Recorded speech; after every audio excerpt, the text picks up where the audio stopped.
We all know that the West is not in the best of shape, and we feel deep down that our own civilization, like all others before, is gradually coming to an end. Not yet because it is being conquered from outside, but because its energy is gradually fading, and the number of people who feel they belong to this civilization and accept this as a part of their heritage is gradually and rapidly diminishing. This in no way means that we should retreat into defeatism or even cynicism and look at burning Rome like Nero with a harp in our hand. On the contrary, the task of preserving, reconstructing and defending the last vestiges of our identity in order to leave it to our children and make it a legacy for later civilizations is just as significant, perhaps even more so than the one undertaken by the founders of our civilization more than a millennium ago. The odds are not in our favor at present, especially in view of recent events. And it is therefore high time for a cold analysis of the situation. The disintegration of the classical family, the banalization of abortion, and the philosophy of unrestrained self-realization have led to a massive decline in the birth rate.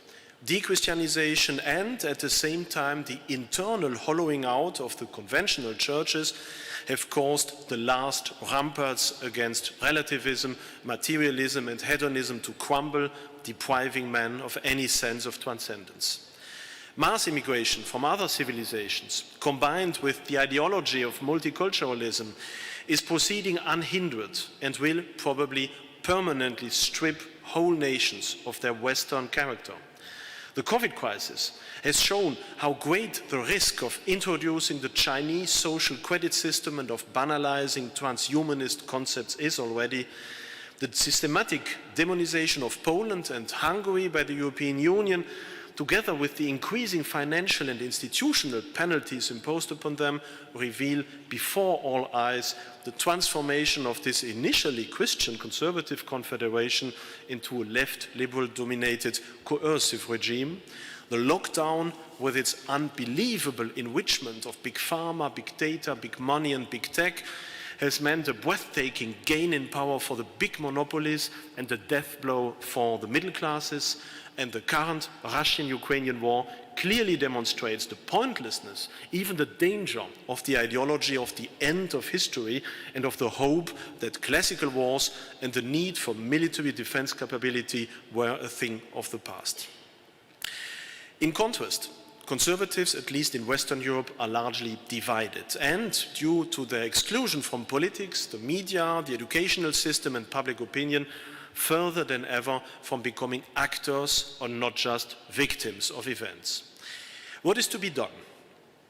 A first important consequence, unfortunately still not considered enough, is the need for conservatives all over Europe, even on both sides of the Atlantic, to work closely together, as is the purpose of this wonderful conference.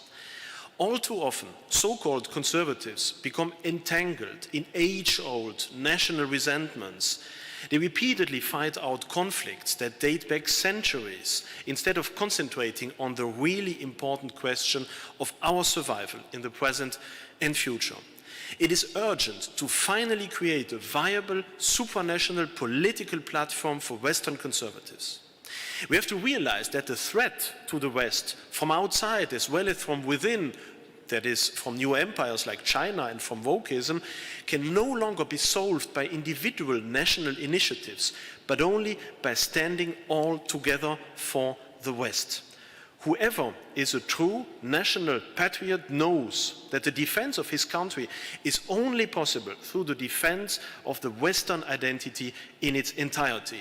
A free nation state in a Europe dominated by Islam, Russia or China would be nonsensical. Only by acknowledging our common Western identity and our common Judeo-Christian values, only by creating a new Sacrum Imperium, a new Holy Empire, can we overcome the current EU, the evil empire. Another consequence is the realization that Eastern and Western Europe will have to pursue different strategies.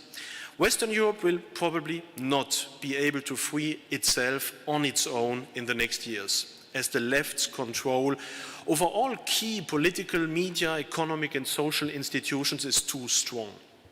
In France, in particular, in view of the coming economic catastrophe and the accompanying period of unrest, a protracted crisis is to be expected, which will partly produce a radicalization of the state through censorship, surveillance and police force, and partly leave increasing areas of state territories in the hands of parallel societies.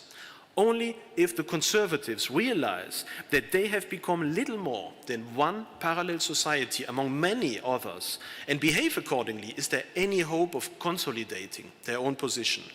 What is at stake is nothing less than the establishment of a parallel education and media system, together with their own social welfare, and the establishment of individual regional power centers in order to gain a starting point for the reconquest of the state as a whole.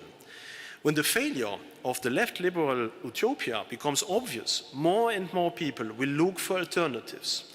Only if the Conservatives prove that they not only make the highest moral demands on themselves and behave as patriots and Christians at the same time, but are also capable of successfully ensuring peace, order, prosperity and a good life, at least in some selected key areas, will they also be able to set an example throughout Europe. As for the east of Europe, it is to be hoped for that it will continue to resist the pressure from Brussels and now from Biden's Washington, and become a bulwark of conservatism and an active base of retreat for people from the West, as my own example shows, as I'm extremely grateful to the Polish state for having taken me and my family in. But this is not enough. The East must also actively influence the West and become an offensive agent of Western patriotism and the conservative reconquista of our continent through economic engagement, media outreach, political pressure and cultural example. In this context, it is to be hoped that the current war against Russia could, in the long run, bring about a liberation of many Russian-dominated territories and expand the present space of the Visegrad states to the east. A trimarium alliance of conservative states between the Baltic, the Black Sea and the Adriatic could become an effective counterweight to the current Paris-Berlin axis and perhaps bring about a decisive change of course for the European Union. Only through such a common strategy in East and West, supported by our friends in the US, could it be possible to actively use the coming times of crisis in favor of Western Christian patriotism and perhaps regain the control over the levers of our society. Only then can we turn to the equally pressing questions of how to defend our aging civilization against pressure from China, the radicalization of Islam, as well as the population explosion of Asia. This conference is an essential step in this endeavor, and I'm thoroughly proud and grateful to be part of this initiative. Thank you very much.